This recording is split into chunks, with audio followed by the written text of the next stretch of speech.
लेने जब आप गए थे तो उस टाइम आपने क्या किया था, यहाँ देखा था कि जो शॉपकीपर था उसने फैब्रिक को एक मीटर स्केल से कंपेयर किया था। जब आप वेजिटेबल्स परचेज करने गए थे तब वहां पर जो शॉपकीपर था उसने वेजिटेबल्स को इस वेट से जो है वो कंपेयर किया था।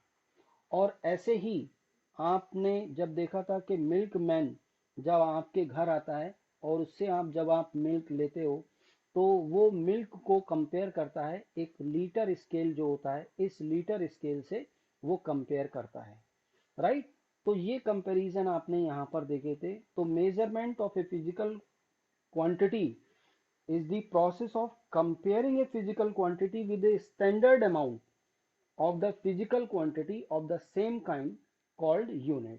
यूनिट के साथ में कंपैरिजन जो है, दिस इज कॉल्ड मेजरमेंट, इसको हम कहते हैं मेजरमेंट। अब किसी भी मेजरमेंट, आपने किसी भी फिजिकल क्वांटिटी का मेजरमेंट किया है तो उसको एक्सप्रेस करने के लिए आपको दो चीजें रिक्वायर्ड होती हैं। नंबर एक तो the unit in which the quantity is measured, और दूसरा है द न्यूमेरिकल वैल्यू और the magnitude of the quantity. तो दो चीजें हमें रिक्वायर्ड होती हैं, एक तो यूनिट क्या है और दूसरा न्यूमेरिकल वैल्यू क्या है। फॉर एग्जाम्पल यहाँ पर जैसे लेंथ है, फैब्रिक की लेंथ 2 मीटर थी, तो ये 2 मीटर मेजरमेंट था, इसमें 2 तो हो गया न्यूमेरिकल वैल्यू और मीटर जो हो गया वो आपके पास में उसकी यूनिट हो गई कि किसमें आपने उसको मेजर किया है। ऐसे ही जो आपके पास में वेजिटेबल शॉप पर जब आप गए थे तो वहां पर उसने किसी भी वेजिटेबल को मेजर करके कहा था 5 kg, तो 5 जो हो गया वो न्यूमेरिकल वैल्यू हो गया और केजी जो वो आपके पास में क्वांटिटी है उसकी यूनिट किस में उसने मेजर किया है। ऐसे ही मिल्क के लिए 4 लीटर, तो 4 आपके पास में न्यूमेरिकल वैल्यू है और लीटर क्या हो गया, उसकी यूनिट हो गई। तो यहाँ पर जो Q है किसी भी क्वांटिटी का मेजरमेंट जो है उसको हम एन यू के थ्रू जो है वो रिप्रेजेंट करते हैं, N into U. N numerical value है, यू यूनिट है, तो Q इज इक्वल टू आपने यहाँ पर दिखा दिया फॉर एग्जाम्पल 2 किलोमीटर, मतलब जो भी ले लिया। अब इसके आगे हम बढ़ते हैं कि जैसे ये 2 किलोमीटर है, इसको 2000 मीटर या 2 लाख सेंटीमीटर मतलब 20 लाख मिलीमीटर इस तरीके से हम लिख सकते हैं। तो N1 U1 is equal to N2 U2, यानी N is proportional to 1/U। यानी यूनिट अगर आपके पास में बड़ी है तो न्यूमेरिकल वैल्यू छोटी होगी, और यूनिट अगर आपके पास में छोटी है तो न्यूमेरिकल वैल्यू बड़ी होगी, राइट। इस चीज को आपने स्टडी किया था, राइट। स्टूडेंट ये तो कल का हमने था, एक बार जस्ट इसको मैंने रिकॉल कर लिया। अब हम आगे बढ़ते हैं, आज का हम टॉपिक लेते हैं। और आज का टॉपिक भी प्लीज स्टूडेंट, ये सारे ही टॉपिक्स बहुत इंपॉर्टेंट हैं, इन सब से आपका बेस स्ट्रांग होगा, इसलिए इन चीजों को समझना बहुत जरूरी है और एग्जाम्स में पूछे भी जाते हैं, तो डेफिनेटली इन पर हमें कंसंट्रेट करना है। अब हम आज पढ़ते हैं, जैसे यूनिट्स को पढ़ लिया हमने, सॉरी मेजरमेंट को। मेजरमेंट में एक टर्म आया था यूनिट, यूनिट क्या होता है। तो अब हम आज डिफाइन करेंगे कि यूनिट क्या है, जो हमारा बहुत ही इंपॉर्टेंट पॉइंट है। तो आज का टॉपिक है physical unit. Physical unit, physical unit ये क्या होती हैं। फिजिकल यूनिट को अगर आपको डिफाइन करना हो, जैसे आपने ये देखा था कि ये सारी क्या हैं, यूनिट ही तो हैं। लेंथ के लिए मीटर, किलोग्राम के लिए मतलब मास के लिए किलोग्राम, वॉल्यूम के लिए लीटर, तो ये यूनिट है। अब हम इनकी डेफिनेशंस देंगे कि ये एक्चुअल में क्या होती हैं। तो देखिए आपको सब यहाँ पता है कि जो शॉपकीपर्स यानी कि जो फैब्रिक जहाँ आप लेने जाते हो उसके पास में जो लेंथ के को मेजर करने के लिए जो स्केल है, राइट, वो एक स्टैंडर्ड लेंथ का होता है। ऐसे ही जो 1 किलोग्राम का होता है वो भी एक स्टैंडर्ड वेट है, उससे ज्यादा नहीं होता, उससे कम नहीं होता। ऑल ओवर वर्ल्ड वही फॉलो होता है। यहाँ कहीं भी ऐसा नहीं है कि इंडिया में 1 मीटर जो लेंथ है वो अलग होती है और किसी दूसरे कंट्री में अलग, सब जगह एक जैसी यूज होती है। तो that's why it is given the name standard amount. ऐसे ही लीटर का जो इस मतलब कहना चाहिए कंटेनर होता है, स्केल होता है, वो भी आपके पास में फिक्स्ड अमाउंट का होता है। तो यहाँ पर फिजिकल यूनिट को अगर हम डिफाइन करें तो क्या होता है, the standard standard amount, right. हाँ बेटा, चलिए, तो अब हमें इसको फिजिकल यूनिट को डिफाइन करना है, तो क्या है, the standard amount, right, of a physical physical quantity, quantity, right, the standard amount a physical quantity chosen, जिसको हमने चूज किया है, to measure measure the physical quantity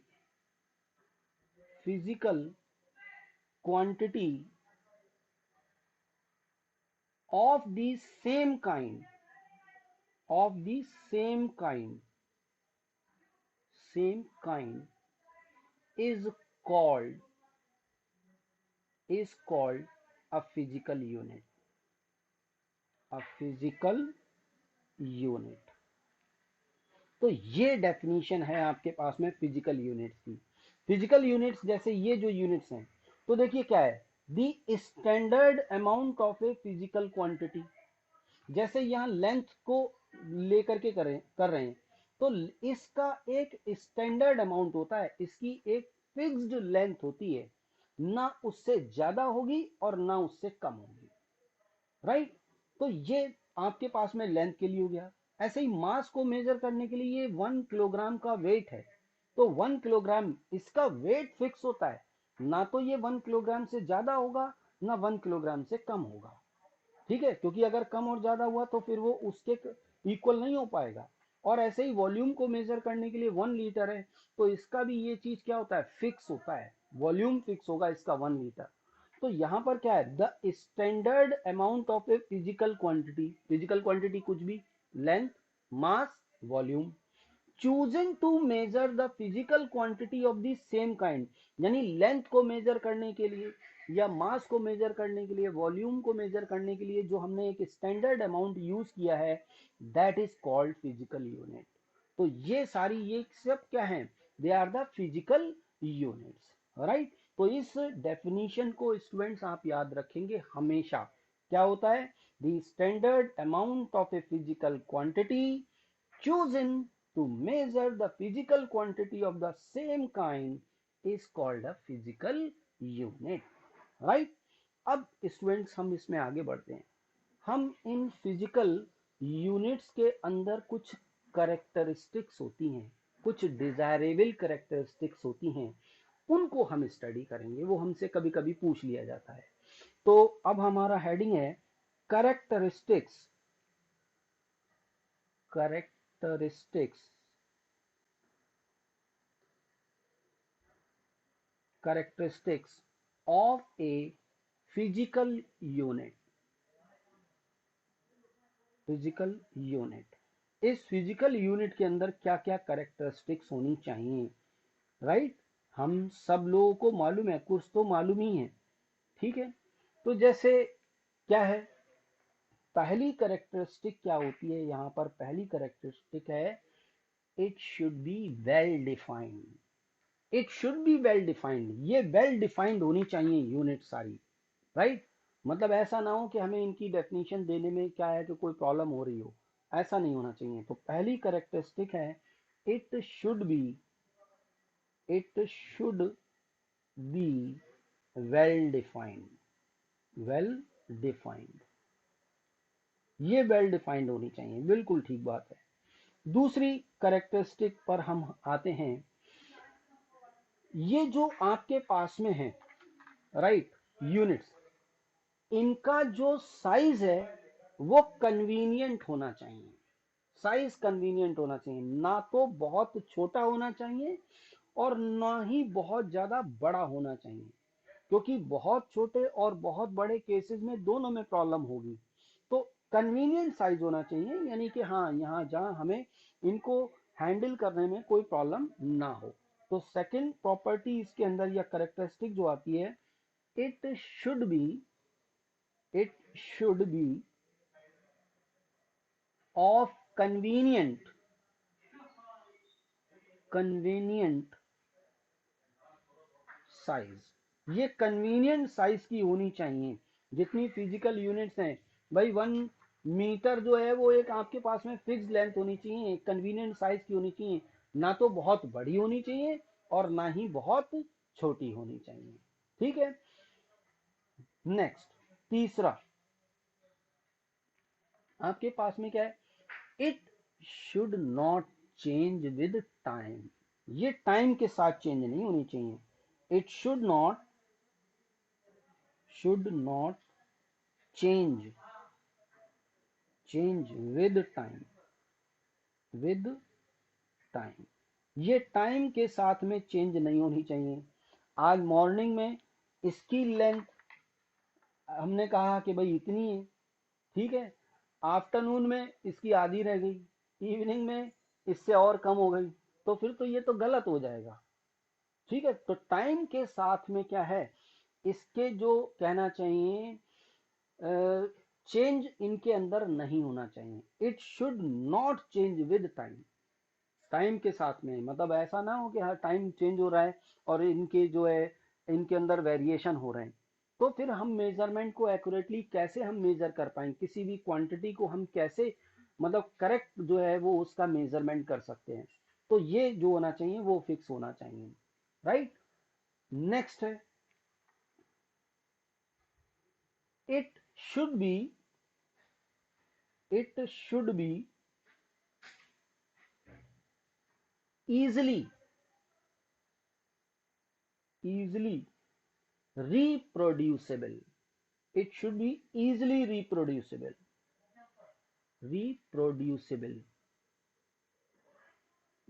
right. Reproduce हो जाना चाहिए इसको, मतलब हम आसानी से इसको दोबारा बना सकें। मान लो एक बार कहीं कोई प्रॉब्लम हो गई उसके साथ में, तो वो चीज अब ऐसी नहीं है कि अब हम उसको बना नहीं सकते, ऐसी हमें फिजिकल यूनिट नहीं चाहिए। फिजिकल यूनिट ऐसी होनी चाहिए कि हाँ भाई अगर जरूरत पड़ेगी तो हम उसकी दोबारा भी हम उसको बना सकते हैं। ठीक है। तो यहाँ पर नेक्स्ट इसकी करेक्टरिस्टिक है वो क्या कहती है, it should be easily reproducible. ये आपके पास में रिप्रोड्यूस हम इजिली इसको कर सकते हैं। ठीक है। नेक्स्ट इसके अंदर जो करेक्टरिस्टिक है वो क्या है, it should not be it should not be not be affected affected by the change in physical physical conditions conditions yes, ये एक बहुत ही इंपॉर्टेंट पॉइंट हो गया। It should not be affected by the change in physical condition, यानी कि physical condition में अगर change हो रहा है, अब ये फिजिकल कंडीशंस कौन कौन सी हैं वो मैं आपको बताऊंगा। अगर फिजिकल कंडीशन में चेंज हो रहा है तो इन फिजिकल यूनिट्स के अंदर कोई भी चेंज नहीं होना चाहिए, क्योंकि अगर चेंज होगा तो अगेन वही प्रॉब्लम कि हमें एक्यूरेट रिजल्ट्स कहाँ से मिलेंगे, एक्यूरेट मेजरमेंट कहाँ से मिलेंगे। तो अब ये फिजिकल कंडीशन क्या है आपको मालूम है, जैसे प्रेशर, प्रेशर अगर चेंज हो रहा है तो प्रेशर के चेंज के साथ में इन फिजिकल यूनिट्स के अंदर कोई चेंज नहीं होना चाहिए। दूसरा फिजिकल कंडीशन क्या है, टेम्परेचर, भाई टेम्परेचर के साथ में इनके अंदर वेरिएशन नहीं होने चाहिए। ऐसा नहीं होना चाहिए कि भाई टेम्परेचर, जैसे आप लोग जानते हैं भाई गर्मियों में क्या होता है, टेम्परेचर बहुत ज्यादा होता है, बढ़ता है, इंक्रीज होता है, और विंटर्स में क्या होता है, टेम्परेचर कम होता है। तो अब ऐसा नहीं होना चाहिए कि भाई टेम्परेचर का इफेक्ट पड़ा, तो जब टेम्परेचर इसका बढ़ेगा इसका, तो इसमें क्या होगा, हम लोग जानते हैं कि कोई भी जैसे सपोज मेटल है, मेटल के अंदर उसका टेम्परेचर अगर हम बढ़ाते हैं तो उसके अंदर क्या होता है, एक्सपेंशन होता है, मतलब उसकी जो लेंथ है, सपोज वो लेंथ क्या होगी, बढ़ेगी, उसका एक्सपेंशन होता है।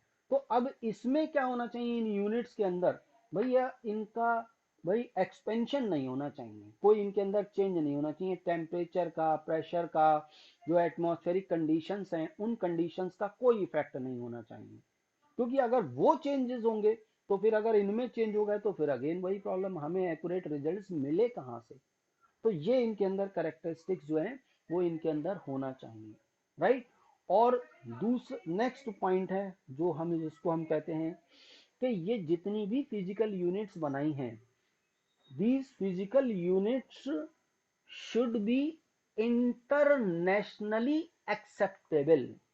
इंटरनेशनली एक्सेप्टेबल होने चाहिए भाई, एक कंट्री से दूसरे कंट्री में वहां पर भी इनको एक्सेप्ट करना चाहिए, ऐसी होनी चाहिए। ऐसा नहीं है कि इंडिया में 1 मीटर कुछ और है और दूसरे कंट्री में 1 मीटर कुछ और है, ठीक है।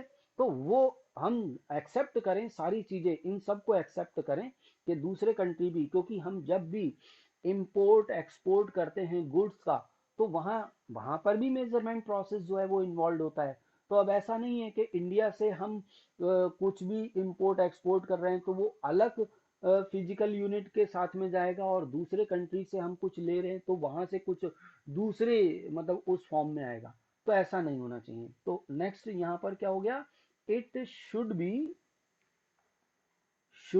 B internationally internationally nationally acceptable, acceptable, internationally acceptable होना चाहिए, सबको एक्सेप्ट करना चाहिए, राइट।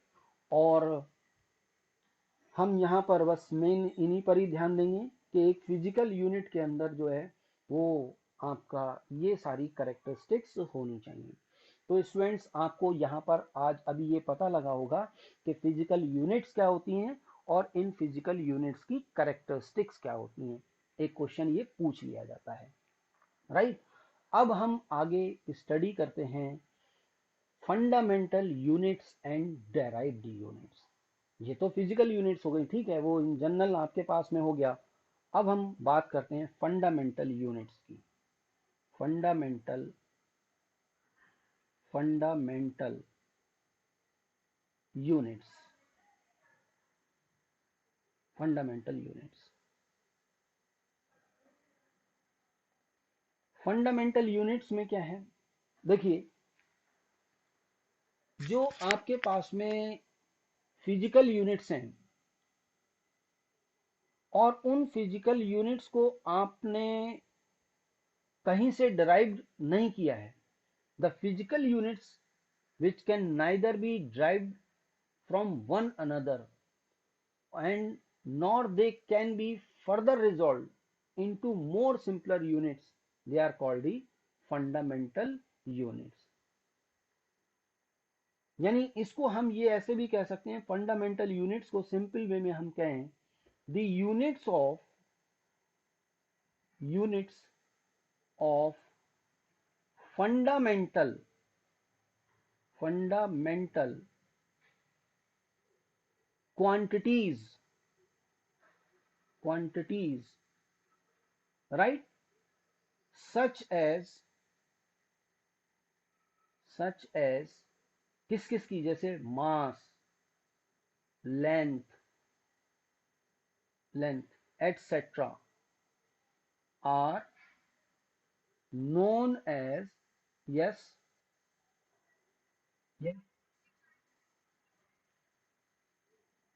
अच्छा बेटा, फंडामेंटल यूनिट्स, कोई बात नहीं, हाँ मेरे से बोल दिया, ठीक है बेटा, मैं आज कर रहा हूँ, देखो अगर मैं सक्सेसफुल होता हूँ तो फिर मैं आज आपको सेंड कर दूंगा। मैंने आपके बिलीव करो, कहने से पहले ही आज इसको रिकॉर्डिंग मोड में मैंने डाला है, ताकि मैं चाहता हूं कि ये रिकॉर्ड हो जाए और आप तक पहुंच जाए, ठीक है बेटा।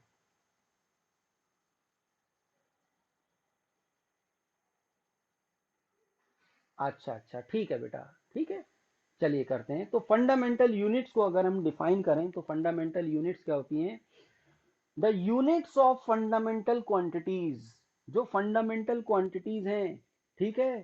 ताजल बेटा आप बताओ फंडामेंटल क्वांटिटीज कौन कौन सी हैं। हाँ, फंडामेंटल क्वांटिटीज के नाम बताओ। Metre, fundamental quantities, fundamental quantities, quantities metre तो यूनिट हो गई, कल बताया था। हाँ वेरी गुड बेटा। लेंथ, यस बोलो बेटा। Mass, very good. हाँ वेरी गुड। टेम्परेचर, लेंथ हो गया, ठीक है। मास है, टाइम है, टेम्परेचर है, ठीक है। और इलेक्ट्रिक करंट है, ल्यूमिनस ऑफ इंटेंसिटी है, अमाउंट ऑफ सब्सटेंस है। ये सारी क्वांटिटीज हैं। क्वांटिटीज और यूनिट्स में डिफरेंस है। क्वांटिटीज तो क्वांटिटी हो गई आपके पास में जो फिजिकल क्वांटिटी है, और यूनिट्स उन क्वांटिटीज को हमने किस में मेजर किया है, दैट इज कॉल्ड यूनिट, ठीक है। तो the units of fundamental quantities such as mass, length etcetera are known as fundamental units. अब यहां पर जो फंडामेंटल यूनिट्स हैं, fundamental units, units can neither be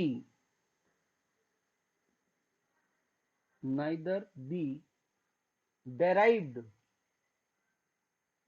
derived from one another।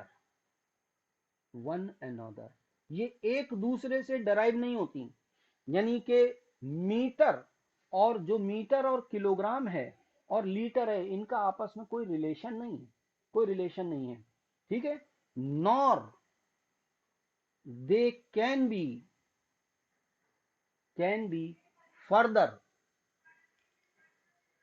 further resolved further resolved, right. उनको हम further resolve नहीं कर सकते into more simpler units, simpler units. इनको हम सिंपलर यूनिट्स में हम जो है वो रिजॉल्व नहीं कर सकते, राइट। जैसे लेंथ हो गया, तो लेंथ की जो यूनिट है, लेंथ हो गया फिजिकल क्वांटिटी। अब इस फिजिकल क्वांटिटी की यूनिट यानी फिजिकल यूनिट क्या हो गई, मीटर। इसको हम मीटर में मेजर करते हैं। मास है, मास फिजिकल क्वांटिटी है, और इस फिजिकल क्वांटिटी की यूनिट क्या हो गई, किलोग्राम, राइट। तो इस तरीके से ये है, और इनको हम आपस में एक दूसरे से हम डराइव भी नहीं कर सकते। तो ये तो हो गया फंडामेंटल यूनिट्स। अब दूसरी यूनिट्स और होती हैं which are called derived units.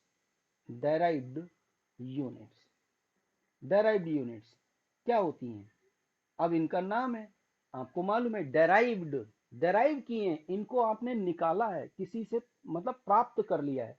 यानी कि all the all the other physical units, physical units, units which can be which can be expressed expressed in terms of fundamental units, fundamental units units are called derived units। इनको हम कहते हैं derived units, या simple way में आप इसको ध्यान रखिए कि derived units क्या होती हैं, यानी वो यूनिट्स हैं जिनको कि हमने फंडामेंटल यूनिट्स की हेल्प से डेराइव किया है। Such type of units are called derived unit, right. Definition समझ में आ गई। डेराइव्ड जिसको कि आपने डेराइव किया है, डेराइव्ड यूनिट मतलब हमने क्या किया है, इनको डेराइव किया है कहीं से। तो डेराइव्ड यूनिट्स मतलब जिनको कि हमने कहां से, जो फंडामेंटल यूनिट्स हैं उन फंडामेंटल यूनिट से हमने डेराइव किया है, राइट। तो जैसे मैं आपको एक एग्जांपल लेता हूं। फॉर एग्जांपल हम बात करते हैं यूनिट ऑफ स्पीड क्या होती है। यूनिट ऑफ स्पीड, स्पीड की यूनिट मीटर पर सेकंड, वेरी गुड। अब मीटर क्या हो गया? मीटर हो गया आपका fundamental unit of physical quantity length, right? यही तो हुआ। तो इसकी यूनिट यानी यूनिट ऑफ स्पीड को अगर हम डिफाइन करें तो ये क्या हो गया? This is unit of distance, unit of distance upon unit of time, unit of time. भाई स्पीड क्या होता है? स्पीड इज इक्वल टू होता है डिस्टेंस अपॉन टाइम। तो यूनिट ऑफ स्पीड क्या हो गया? Unit of distance upon unit of time. तो यहां पर आपको मालूम है कि यूनिट ऑफ स्पीड क्या हो गई? This is what? Unit of distance हो गई आपके पास में मीटर, मीटर। और यूनिट ऑफ टाइम क्या हो गया भाई? सेकंड। इसको हमने सेकंड में मेजर कर लेते हैं, ठीक है? तो यानी कि ये चीज क्या हो गई? मीटर पर सेकंड। इसको हम ms-1 भी लिख सकते हैं, ms raise to the power -1। तो जो मीटर पर सेकंड है, this is what? This is the derived unit, this is the derived unit. ये डेराइव है, आपने फंडामेंटल यूनिट मीटर और सेकंड को यूज करके इसको डेराइव किया है। That's why it is called derived unit, right? Derived unit का आप एग्जाम्पल और भी आप देख सकते हैं। जैसे मैं आपसे कहता हूं कि भाई आप जो है वो बताइए एरिया है, जैसे एरिया को मैं कंसीडर करता हूं। हाँ अभी आएगी बेटा, आ रही है अब आ रही है। हाँ वो बीच में नेट की प्रॉब्लम हो जाती है बेटा, इसलिए कभी कभी बीच में आवाज रुक जाती है। तो जैसे मैं एरिया कहता हूं, एरिया, तो एरिया की यूनिट क्या होगी? Area, area is equal to होता है एल, लेंथ इंटू ब्रेथ। यानी लेंथ को हम किस में मेजर करते हैं? मीटर। और ब्रेथ को भी मीटर, यानी कि ये क्या हो गया? Metre square. तो एरिया की यूनिट क्या हो गई? Metre square. तो ये जो मीटर स्क्वायर है, this is the derived unit. Volume, volume हम कंसीडर करें तो वॉल्यूम इज इक्वल टू क्या होता है? L into B into H, यही तो होता है। अब ये क्या हो गया? Metre into metre into metre, यानी metre raise to the power 3 metre cube. तो वॉल्यूम, यस, मीटर मतलब वॉल्यूम की अब जो यूनिट है वो क्या हो गई? Metre cube. तो मीटर क्यूब क्या है? This is the derived unit. Derived है, इसको आपने डेराइव किया है with the unit of length, length की यूनिट से मीटर क्यूब आपने इसको कहा है, ठीक है? जैसे ही अगर आपसे ये कहें भाई आप एक्सिलरेशन, एक्सिलरेशन, एक्सिलरेशन की यूनिट क्या होगी? एक्सिलरेशन, तो एक्सिलरेशन आप सब लोग जानते हैं, change in velocity with respect to time. Yes, तो change in velocity, this is what? Change in velocity, velocity upon change in time, upon change in time, यही तो होता है। Change in velocity upon change in time. तो velocity और या speed, अभी एक ही चीज ले लेते हैं। अभी तो हम अलग अलग नहीं मान रहे, क्योंकि अभी हमने एक क्वांटिटी को एक टॉपिक को स्टडी नहीं किया है, इसलिए हम उसको अभी इतना ही मान लेते हैं। ये क्या है? Change in velocity. तो चेंज इन वेलोसिटी, वेलोसिटी और स्पीड अभी एक ही सेम चीजें। तो इसकी यूनिट क्या हो गई वेलोसिटी और स्पीड की? ये हो गई मीटर पर सेकंड। और अपॉन चेंज इन टाइम, भाई चेंज इन टाइम तो वो भी तो टाइम ही रहेगा ना, तो अपॉन में सेकंड। तो यानी कि ये क्या हो गया? मीटर पर सेकंड स्क्वायर। यस, तो एक्सिलरेशन की यूनिट हो गई मीटर पर सेकंड स्क्वायर। तो अब यानी कि, हाँ बोलो बेटा। हाँ वेरी गुड, बिल्कुल, ये मीटर और second raise to the power -2, ठीक है बेटा? बिल्कुल सही है। जब इसके साथ में आएगा तो ms-2, लेकिन पढ़ेंगे हम इसको वही मीटर पर सेकंड स्क्वायर, ठीक है? वो नोटेशन है, देते हैं इसको, लेकिन पढ़ते हम यही। जैसे अब मैं आपसे कहता हूं फोर्स, फोर्स की यूनिट बतानी है, तो फोर्स क्या होता है बेटा? फोर्स को मालूम है आपको, mass into acceleration, force is equal to mass into acceleration. और मास, मास की यूनिट क्या होती है? किलोग्राम। एक्सिलरेशन की यूनिट मीटर पर सेकंड स्क्वायर। तो इसकी यूनिट क्या हो गई? किलोग्राम मीटर पर second square, which is also known as newton, which is also known as Newton. इसको हम न्यूटन भी बोलते हैं। फोर्स की यूनिट जो होती है वो न्यूटन होती है। ये तो यूनिट बिल्कुल सही है, यानी किलोग्राम मीटर पर second square, it is the unit of, derived unit है of force, and which is also known as Newton. इसको हम न्यूटन या सिंपली एन, हाँ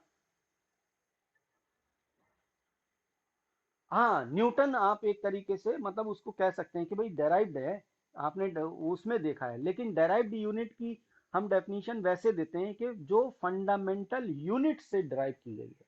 तो ये फंडामेंटल यूनिट्स हैं, इनसे डिराइव की गई है। ठीक है, वो तो न्यूटन के नाम पर इसको दे दिया है कि ये न्यूटन है। राइट। चलिए, तो अब आप यहां पर इनमें डिफरेंस समझ गए होंगे कि फंडामेंटल यूनिट्स क्या होती हैं और डेराइव्ड यूनिट्स क्या होती हैं, इनका डिफरेंस मालूम है। अब हम ऐसे ही आगे बढ़ते हैं और आगे स्टडी करते हैं बेटा। अगला हमारा टॉपिक है सिस्टम और सिस्टम्स ऑफ यूनिट्स। प्लीज इसको ध्यान दीजिएगा। Systems of units, systems of units. Systems मतलब बहुत सारे सिस्टम है, ऑफ यूनिट्स, यूनिट्स के बहुत सारे सिस्टम। तो सिस्टम ऑफ यूनिट्स क्या है? देखिए, इसको भी अगर हम ध्यान से देखें, दिस सिस्टम्स ऑफ यूनिट्स क्या है? एक complete set, complete set of units, units which is used, which is used to measure, measure all kinds of, all kinds of fundamental, fundamental, which is used to measure all kinds of fundamental and derived, derived quantities is called, called a system, system of units. Please यहां पर आप concentrate कीजिएगा। हम जैसे जैसे आगे बढ़ते जा रहे हैं, चीजें इंपोर्टेंट होती जा रही हैं, जिनका हमारे लिए बहुत ज्यादा यूज होगा आगे। तो हम बात कर रहे हैं system of, systems of units. Systems यानी बहुत सारे सिस्टम है, ऑफ यूनिट्स, यूनिट्स के क्या होते हैं ये सिस्टम्स ऑफ यूनिट? एक complete set of units, units का एक complete set which is used to measure all kinds of fundamental and derived quantities is called a system of units। यानी जितनी भी फंडामेंटल क्वांटिटीज हैं और जितनी भी डेराइव्ड क्वांटिटीज हैं, तो इन फंडामेंटल क्वांटिटीज और डेराइव्ड क्वांटिटीज को मेजर करने के लिए हम जो यूनिट्स यूज करते हैं, तो उनका जो सेट होता है, कंप्लीट सेट, उस कंप्लीट सेट को हम कहते हैं system of units, system of units. Right. तो यहां पर हम लोग कुछ जो कॉमन जो सिस्टम्स ऑफ यूनिट्स हैं वो हैं।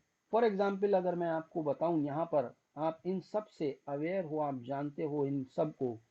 फॉर एग्जाम्पल पहला मैं यहां पर लिखता हूं C G S system, CGS system, या हम इसको ऐसे भी बोल देते हैं CGS system of units. Right, CGS system of units. इस चीज को हमें ध्यान रखना है। दूसरा, आपके पास में टाइम ओवर होने वाला है बेटा, कहीं पर भी रुक जाएगा तो उसके बाद हम कल कंटिन्यू करेंगे, ठीक है। तो सीजीएस सिस्टम पहला एक हो गया। दूसरा आपके पास में है एफ पी एस सिस्टम। अभी मैं आपको बताऊंगा, सारे एक्सप्लेन करूंगा, ये बताऊंगा, पहले मैं नाम बता देता हूं। फिर तीसरा हम यहां पर यूज करते हैं एम के एस